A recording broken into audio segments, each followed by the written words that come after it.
Assalamualaikum warahmatullahi wabarakatuh. Perkenalkan, nama saya Gua Suganda dengan NIM 242-171 dari kelas Perilaku Organisasi dengan dosen pengampu Bu Yuliah Nusalina SIP MAP. Pada kesempatan ini saya akan mencoba mempresentasikan materi mengenai perilaku individu dalam organisasi. Materi ini merupakan materi untuk pertemuan keempat dan sampai kelima. Pada pembahasan materi kali ini adalah terdapat 3 bagian. Yang pertama, konsep perilaku individu. Yang kedua adalah dasar-dasar dari perilaku individu. Dan yang ketiga adalah perilaku individu dalam organisasi. Konsep perilaku individu sendiri merupakan sebagai suatu fungsi dari interaksi antara individu dan lingkungannya. Individu membawa tatanan dalam organisasi berupa kemampuan, kepercayaan diri, penghargaan, kebutuhan, dan pengalaman masa lainnya. Pentingnya mempelajari perilaku ini karena berkaitan erat dengan kinerja sumber daya manusia. Kinerja sumber daya manusia akan dapat meningkat apabila perilakunya sesuai dengan tuntutan pekerjaan. Perilaku individu sendiri adalah cikal bakal dari adanya perilaku organisasi. Tanpa adanya perilaku individu, maka perilaku organisasi tidak akan terwujud. Perilaku organisasi merupakan gabungan atau totalitas dari perilaku individu-individu dan lain-lain yang ada dalam organisasi. Perilaku organisasi pada hakikatnya adalah hasil-hasil dari interaksi antara individu-individu dalam organisasi. Selanjutnya merupakan dasar-dasar dari adanya perilaku organisasi. Pada umumnya, dasar-dasar perilaku organisasi ini terbagi atas 4: karakteristik biografik, yang kedua kemampuan kerja, yang ketiga kepribadian, dan yang keempat proses belajar. Keempat ini saya akan jelaskan pada bagian dasar-dasar perilaku organisasi. Yang pertama adalah karakteristik biografi. Karakteristik biografi merupakan karakteristik pribadi yang dimiliki oleh seseorang seperti umur, status perkawinan, jenis kelamin, dan lainnya yang objektif dan mudah diperoleh dari catatan pribadi seseorang. Setiap individu tentu saja memiliki karakteristiknya masing-masing yang menentukan terhadap perilaku individu tersebut, yang pada intinya adalah menghasilkan sebuah motivasi dari individu itu sendiri.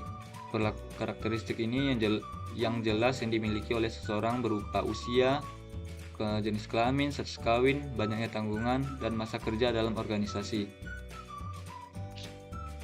Setelah karakteristik biografi, masuk kepada personality atau kepribadian. Personality atau kepribadian merupakan seseorang dipengaruhi oleh hasil dari keturunan dan lingkungan. Faktor kepribadian tidak sepenuhnya ditentukan oleh faktor keturunan. Di antaranya adalah faktor yang memberi tekanan pada pembentukan kepribadian adalah kebudayaan, di mana kita dibesarkan, kekondisian awal, keluarga, teman, kelompok sosial, dan pengaruh-pengaruh lain yang kita alami. Faktor lingkungan ini mempunyai peranan yang penting dalam membentukkan kepribadian kita. Jadi, lingkungan tempat lahir kita merupakan tempat terpenting atau tempat awal mulanya kepribadian kita terbentuk. Jika kita dilahirkan di lingkungan yang baik, maka kepribadian kita juga baik. Selain itu, situasi juga mempengaruhi dampak keturunan dan lingkungan pada kepribadian individu, walaupun pada umumnya stabil dan konsisten dalam situasi yang berbeda-beda. Setelah kepribadian, maka menuju kepada persepsi. Persepsi sangat berhubungan erat dengan kepribadian seseorang.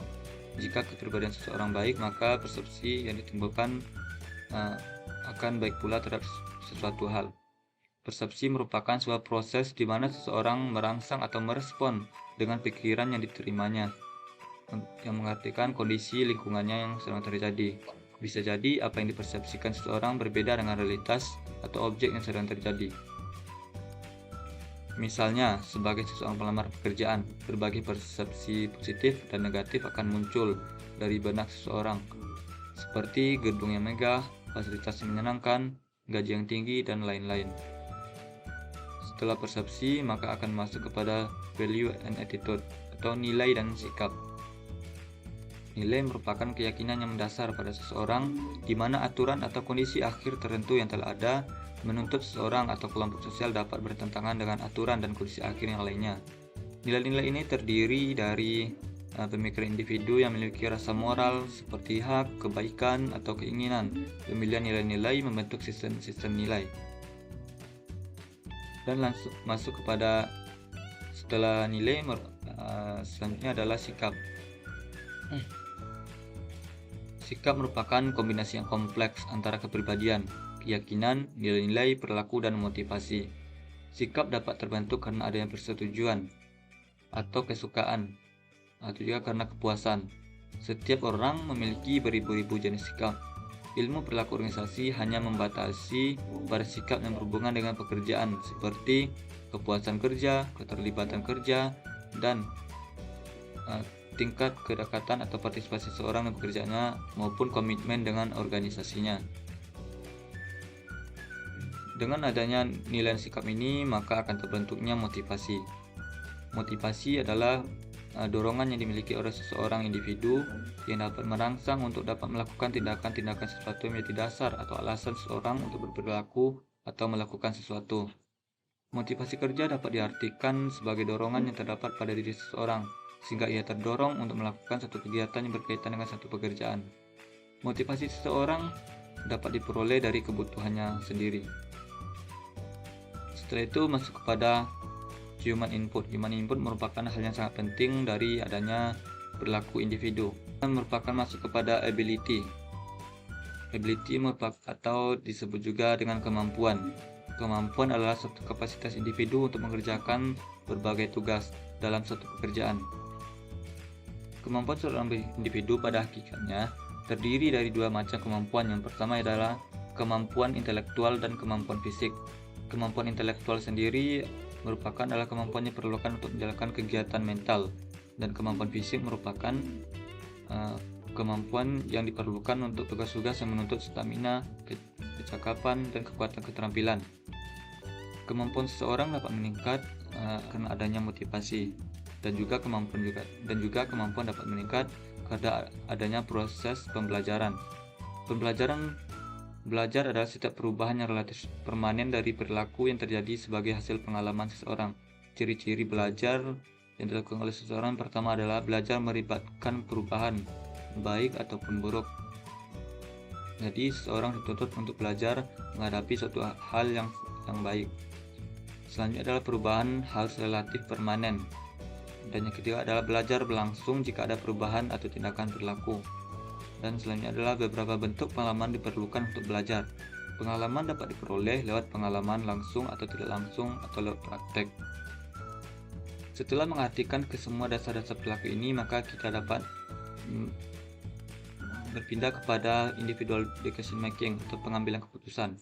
Setelah mengetahui berbagai dasar-dasar perilaku individu ini, maka kita dapat mengambil sebuah keputusan dalam sebuah organisasi yang keputusan tersebut dapat berguna untuk kebaikan atau tujuan dari organisasi. Keputusan tersebut hendaklah mengarah kepada kebaikan dan kemajuan dari adanya organisasi. Selanjutnya adalah perilaku individu dalam organisasi. Perilaku adalah suatu fungsi dari integrasi antara seorang individu dengan lingkungannya. Dengan kata lain, bahwa kita seorang individu berinteraksi dengan lingkungannya, maka disitulah awal terbentuknya perilaku secara langsung. Demikian pula individu dengan organisasi tidak jauh berbeda dengan pengertian ungkapan tersebut.